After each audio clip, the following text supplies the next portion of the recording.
Hi, welcome back. We're covering supervision, and now I have 14 and a half years on. I just made detective about 6 months earlier, and I'm working what they call major violators, which is a large-scale narcotic offenders and investigations.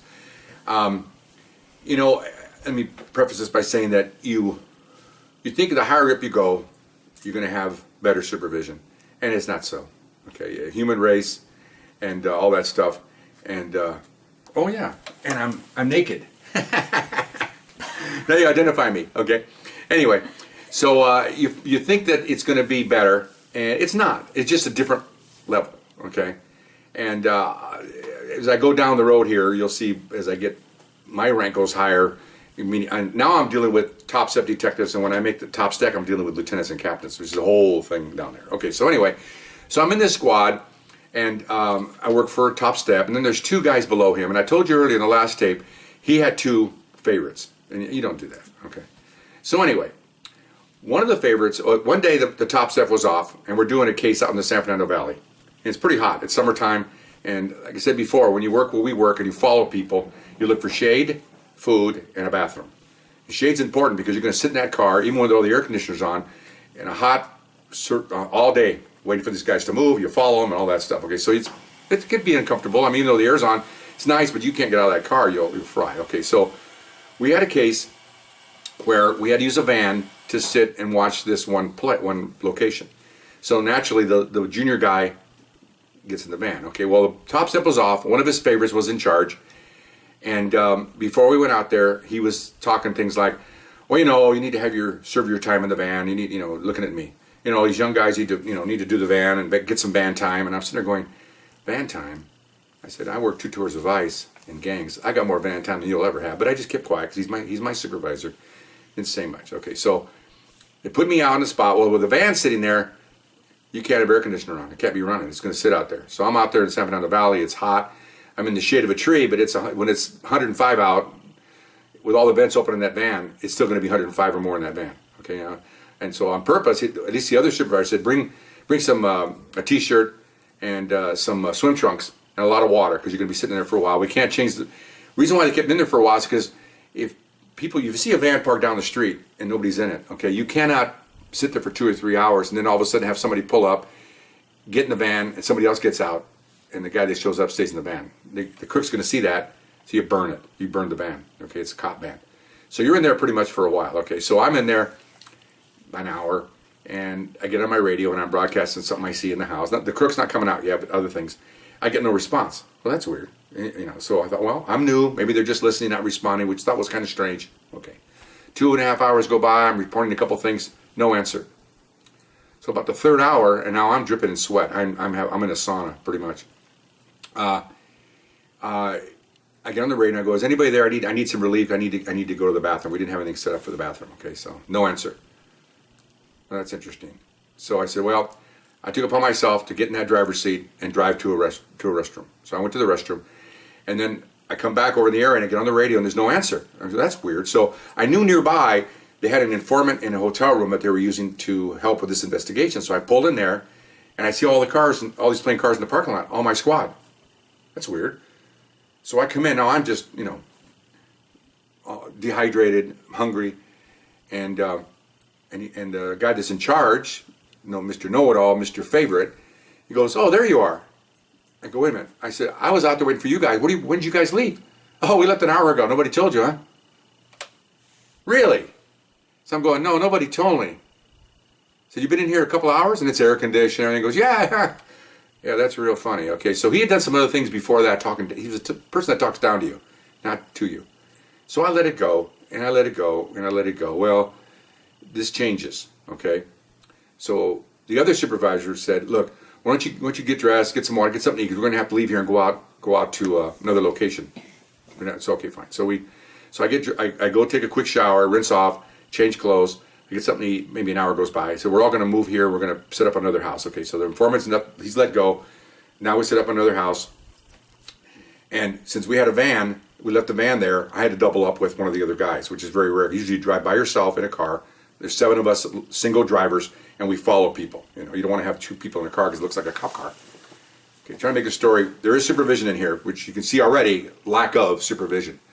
So what happens is we follow this guy all the way to Santa Barbara, okay? And he met somebody up there, and then we called the Santa Barbara Narcotics, and they took it over because these guys are supposed to be going to Salinas and Paso Robles and all this stuff, so we're not going to go that far. So we gave it to them. I'm just one of the worker bees out there watching the car. And so a couple hours went by, and they said, okay, we're all set. It's like 11 o'clock at night.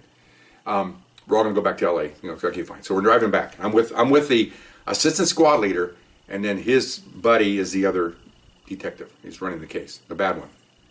So I'm sitting there, and the assistant goes, he's a middle step. He goes, what's wrong? So man, I told you before in my stories on realcopstoriesvideos.com. Sometimes you have to pull your belt tight and tell it like it is, and that the chips fall where they may. And this is one of those moments. Okay, I thought, you know what? It's a good job. I got a take-home car. I mean, there's other guys out there working every day, running down alleys and up stairwells and chasing heroin addicts, but I didn't mind doing that. Okay, so here we go. So I go, you know what? And I laid into him, and he's driving. I go, in the van, blah, blah, blah, blah, blah. And I said, you know what? And I told him what I told you. And then I added things like, you know what? Speaking of van time, I said, I can guarantee you I got more van time than that a-hole has. Okay? And I appreciate him talking down to me. I said, I'm a detective like he is. I said, I think he doesn't, I don't even give a crap if he likes me or not. He should treat me as an adult. I sat in that sun for 3 hours. You guys sat in that fucking air conditioning room. Pardon my French. Still mad about it, okay? Because you don't do that to people. I never did it to anyone. 35 years, okay? I said, that is wrong. And he goes, well, you know what? You guys forgot about me. You guys forgot about me. Never do that. They go, well, we're busy with it. It doesn't matter. It doesn't matter. I said, it does not matter. I said, so you know what? I said, when we get back, I said, I'm going to look for another job. And here's a good line we used to use. I was looking for a job when I found this one. So you guys can take your car keys and your take-home car and shove them up your collective you-know-whats. I said, I'm not going to stick around here. I'm not going to be treated like a third-class person. I said, we clear on that? And he didn't know what to say. He's just driving. Oh, my gosh. So I just sat there the whole time. Imagine Santa Barbara down to Los Angeles. It was hot. Both ways. So I pick up the van. I take it back downtown where my car is.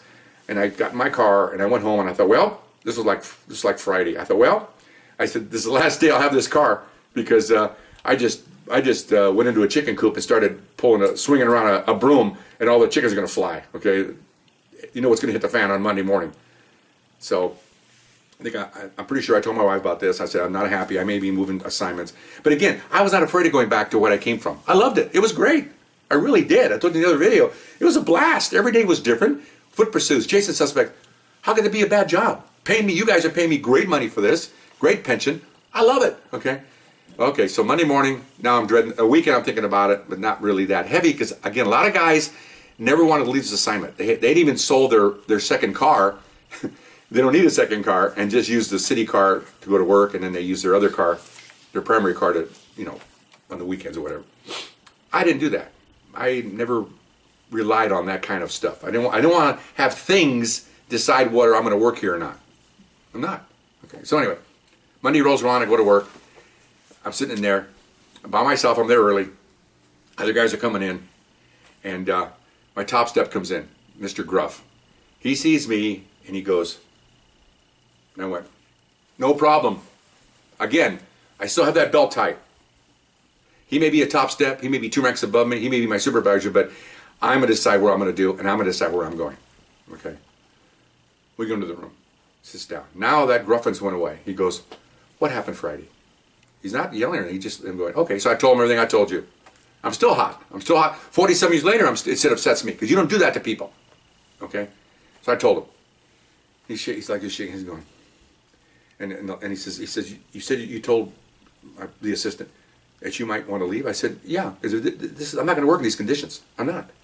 You chose me to come here. Now I use him now. He chose me. I didn't choose him. I said, you chose me to come here. I'm recommended by this guy. I said, I'm not the problem. That guy's the problem. And I'm not going to work with somebody like that.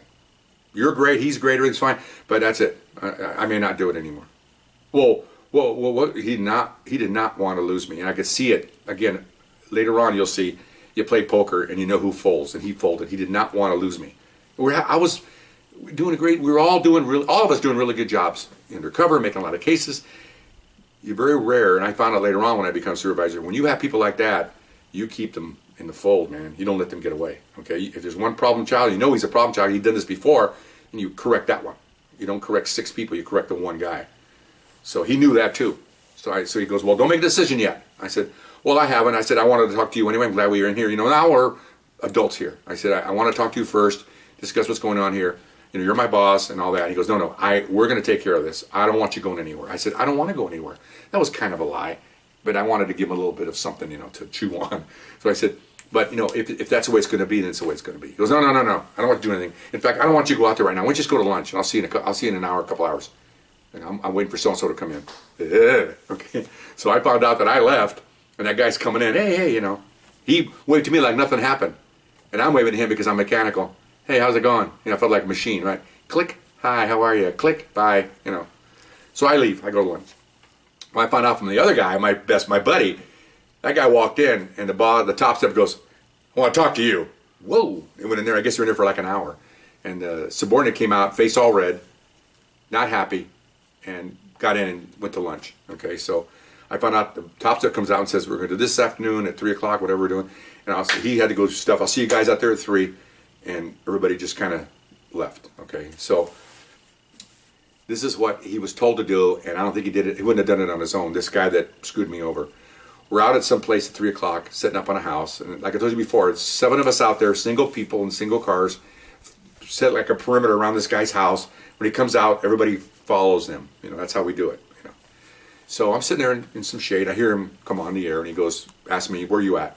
I'm over here. I go, well, here we go. Here he comes. In the old days, when I was a young officer, we'd say, well, partner, what do you want to do tonight? Make love or fight? Okay, that was our line. Okay, we start laughing, you know. And it's, okay, I guess we're going to go out and fight. Okay, obvious answer. But anyway, so he pulls up, and we never get out of our cars, because if suspects drive by, they'll see you. So we always park car to car. In other words, we'd have driver's side to driver's side, and that way you can stay in the car, and if suspects happen to drive by, they won't see anybody standing outside shooting the breeze, identify us as cops. He pulls up and goes, hey, how's it going? I said, how's it going? Again, I'm doing mechanical. I figured, well, he probably got talked to because I already told by my other partner that he got beat up in that office, that room, by the boss. He goes, well, I think might have a misunderstanding. I said, oh, no, hold it right now. I didn't let him get more than, what is that? We have an understanding. This is one word, right? 4 words. I said, no. He looks at me. Didn't expect that. I said, no. You F me over. You make me burn out there. You talk down to me. You talk about van time. I said, you let me out there. You hung me out to dry. You talk down to me. I said, there's no misunderstanding. He goes, oh, well, I want you to know that I'm not normally that way. I said, really? I couldn't tell. Do you dislike me? Did I do something to you? No. What's going on here? I don't understand. Well, now he's making excuses. Well, I got involved in the case. I'm running the informant. I said, well, maybe you shouldn't run the informant. Maybe you should just run the case. There's that sponge, right? I'm taking pieces of the sponge out. Can't do both sometimes. Apparently, you can. I've done it before, but maybe he can't. Too many moving parts. Too many balls in the air, okay? Oh, yeah. And I said, he says, are you going to stay? I said, well, I'm still deciding that. He goes, well, and there he comes. He goes, I want to apologize if you're wrong. Never happen again. I wasn't thinking, you know. I said, and he's apologized. Okay, fine. So I give him that, okay. And I said, that's good, but, you know, you shouldn't be told to do that. You're a supervisor. You got about 4 years on me, but, you know, I told him I was in Vietnam. I had 19 people under me. You got to take care of every single one of them. Can't let anybody get away. Can't let anybody run through your fingers. You can't forget about anyone. You've only got 6 guys here, for crying out loud. Okay? Yeah, I know. I messed up. Okay, fine. That was it. He drove off, and then that evening we all followed the guy for a while. Came back. We're all talking. We all go home. Boss calls me over. You going to stay? I said, yeah, I'll stay. He said, did he apologize to you? I said, yeah, but we had mutual understanding, but he told me he was misunderstanding. It was. No, he goes, no, it was not a misunderstanding. He says, I got problems with him, and I'm going to fix it. And so I go, okay. So that was that. Interesting. So I'll run out of time, and I'll come back in a few minutes to continue this thing. Okay? See you next time.